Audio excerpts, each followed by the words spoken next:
નમસ્કાર મિત્રો, રાજેશ વોરા ચેનલ પરિવારમાં સ્વાગત કરું છું। આજે આપણે ખાસ અગત્યની ચર્ચા કરવી છે ખેતી બાબતની, અને ખેતી બાબતની ચર્ચા હોય ત્યારે ગુજરાત સરકાર દ્વારા કૃષિ અને ખેડૂત કલ્યાણ અને સહકાર વિભાગ દ્વારા ઠરાવ એનો ACD/KEF/E ફાઇલ /2 2023/5217નો ઠરાવ છે અને HRT 2ની નવી બાબતનો આ ઠરાવ છે।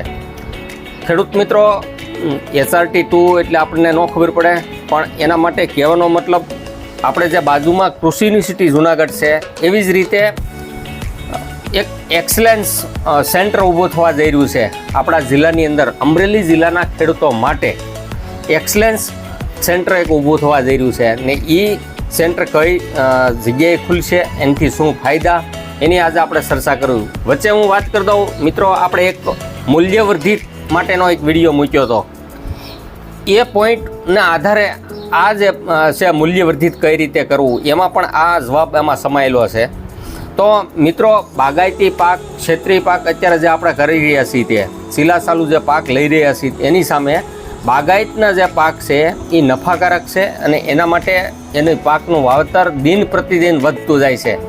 ખેડૂતોમાં બાગાયતી ખેતી પ્રત્યે રસનો પણ વધારો થયો છે। જો હું તમને વાત કરું તો મારા ખાંભા તાલુકાની અંદર પુષ્કળ પ્રમાણમાં બાગાયતનું વાવેતર થયેલું છે। એવી જ રીતે જિલ્લાની અંદર જ્યારે ગીર વિસ્તાર હોય અને ગીર વિસ્તારની અંદર જુનાગઢ જિલ્લો, અમરેલી જિલ્લો, ગીર સોમનાથ વગેરે જ્યારે બાગાયતી પાકનું વાવેતર વધતું હોય ત્યારે સરકાર પણ ઘણા નવા સુધારા વધારા કરતી હોય। નવા આજે તમને વાત કરું છું કે એક્સલન્સ કેન્દ્ર ઊભું કરવાની છે, તો એ એક્સલન્સ કેન્દ્ર આપણને શું ફાયદો કરશે, તો એના માટે આપણે સહેજ વાત કરશું।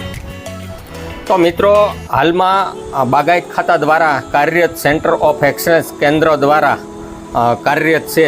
તો એની જગ્યાએ આપણે અમરેલી જિલ્લામાં ઝીંઝુડા ગામે તાલુકો સાવરકુંડલા એમાં નવું કેન્દ્ર આપણને અમરેલી જિલ્લાને મળ્યું છે અને એનાથી આપણને શું ફાયદા થશે, કેવી રીતના ફાયદા થાય એના માટે આપણે થોડોક પ્રાથમિક વિડીયો છે આ એનો સમજીએ। તો મિત્રો, એની અંદર આપણને ઉચ્ચ ગુણવત્તાના શાકભાજીના ધરુના રોપા પ્લગ નર્સરીમાં તથા ફળ પાકની કલમ તૈયાર કરો, એટલે જે ફળ પાક છે એની કલમો આપણને ત્યાંથી મળી રહેશે। સાથે ખેડૂતોને કિફાયતી દરે પૂરા પાડવા દેશ વિદેશની નવી ટેકનિક જેવી કે રક્ષિત ખેતી, સૂક્ષ્મ સિંચાઈ પદ્ધતિ, plastic mulching, high tech plug nursery, ઘનિષ્ઠ વાવેતર, નવીનીકરણ કાપણી વગેરેનું સાથે ખેડૂતોને ટ્રેનિંગનું માર્ગદર્શન, એ બધી વસ્તુ આની અંદર સમાવેશ થાય।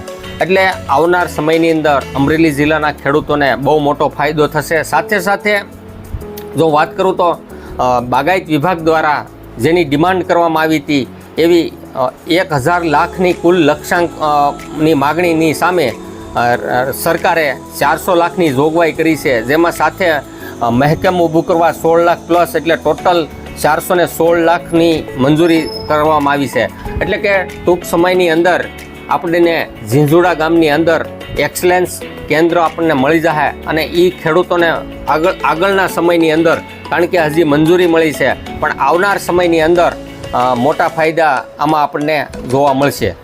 તો મિત્રો, ઝીંઝુડા ગામે જ્યારે ટૂંક સમયની અંદર ઓપન થશે ત્યારે સદરૂહ કેન્દ્ર ખાતે બાગાયત ટેકનોલોજી નિદર્શનો, આધુનિક નર્સરી, તાલીમ સંકુલ, ફાર્મ મશીનરી, રક્ષિત ખેતી તથા મોડેલ પેક હાઉસ, આવી બધી ઘણી બધી આપણને સુવિધા એની અંદર પ્રોવાઈડ થશે।